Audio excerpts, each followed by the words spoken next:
Hey guys, it's Mrs. Kellstrom talking today about decimal place value, and you'll use your decimal place value to help you compare decimal amounts. We're also going to talk about how to write them in different forms, which will go along with the math book pages you've been assigned. So decimal place value, as we talked about last time, if you think about money, it helps you remember the value of different parts of the decimal. So to the left of the decimal point, you have tens and ones. Of course, you can go higher. You can go ones, tens, hundreds, thousands, and so on, like you do with large numbers. And to the right of the decimal point, it goes down into tenths first, which is 1/10 of a dollar if you think about a dime. And then hundredths is the next place. So they go in the opposite order. There is no one-th place. That would be like one whole. So tenths means 1 out of 10 parts, just like in fractions. Hundredths is 1 out of 100 parts. And then it goes down to thousandths, 10,000ths, and so on. In your book, they give you a chart on page 261 that kind of helps demonstrate this too. Sorry if my phone is jittery. There we go. So we talk about how the decimal place is in between the ones and the tenths. And as you go from one place to the next, you go up by 10. 10 times ones takes you to the tens place. The tens place times 10 will take you up to hundreds. In whole numbers, you'll notice that the decimal is always on the right. 100 point, and then whatever comes next to it shows you that it's a whole number. When you get to the decimal places, the letters TH are added, so tens and tenths are very different. $10 compared to a dime, they're not the same. So TH are the letters that are added to words to help you know that they are parts of a whole, that they are decimals. And it shows you the value in fraction form too. 1 out of 1 is 1 whole. 10 over 1 is the same as 10 wholes, and 100 over 1 is the same as 100 wholes.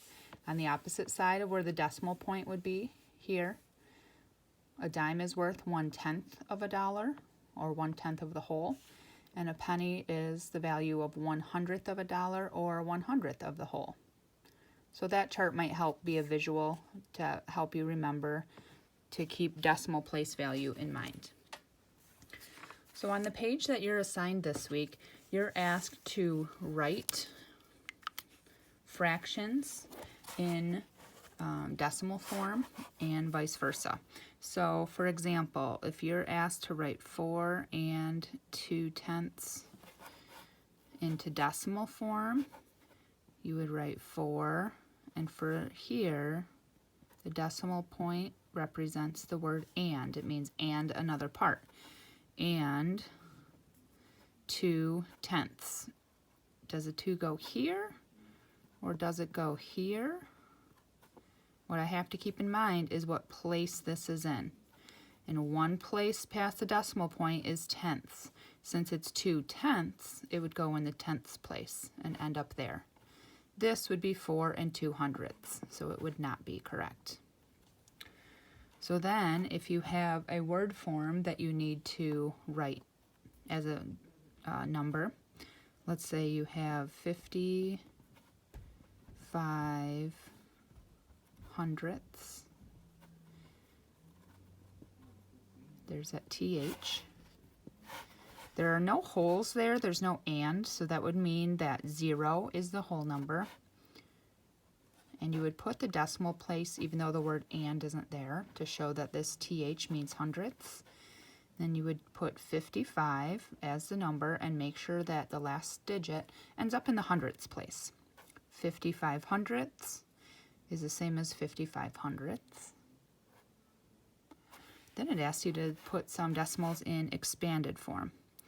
So if I do 6.4, it would be the same as 6. You would write it as you would read it, and 4. Now we can't just leave it 6 and 4 because that doesn't make sense as a number. we have to say where the place ends up, 6 4/10.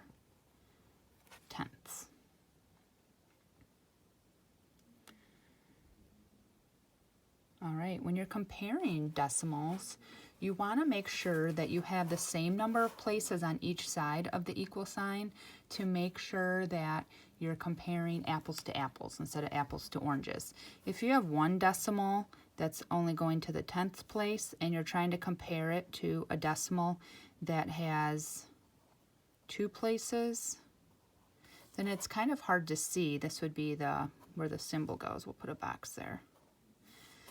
To compare 7/10 to 67/100, it's kind of like comparing dimes to pennies. And so what you would want to do, since this is 2 places to the right of the decimal, you would want 2 places over here. And if there is nothing there, then we put a little ghosty 0. And so 7/10 is the same as 70/100, which means you could trade 7 dimes for 70 pennies. And that means that it is greater than 67/100. But you want to make sure that you're comparing hundredths to hundredths or tenths to tenths and so on. Sometimes they're obvious, and a lot of times they're not because they want to trick you. So again, here these decimals don't look too much different. 3 4/10 compared to 3 4/100. Well, this might look bigger because there's more digits, but since there are 2 places to the right of the decimal here, we want to do the same thing here. There's my ghost 0. And now this represents 40/100, which we all know is greater than 4/100. So again, that number is greater. So what you might want to do after thinking about how to compare decimals, you might want to go back to page 259 that was already assigned and make sure as you're comparing these fractions, you can see that there are a different number of places in each amount. You want to write them so that they have the same number of decimal places so they're easier to compare.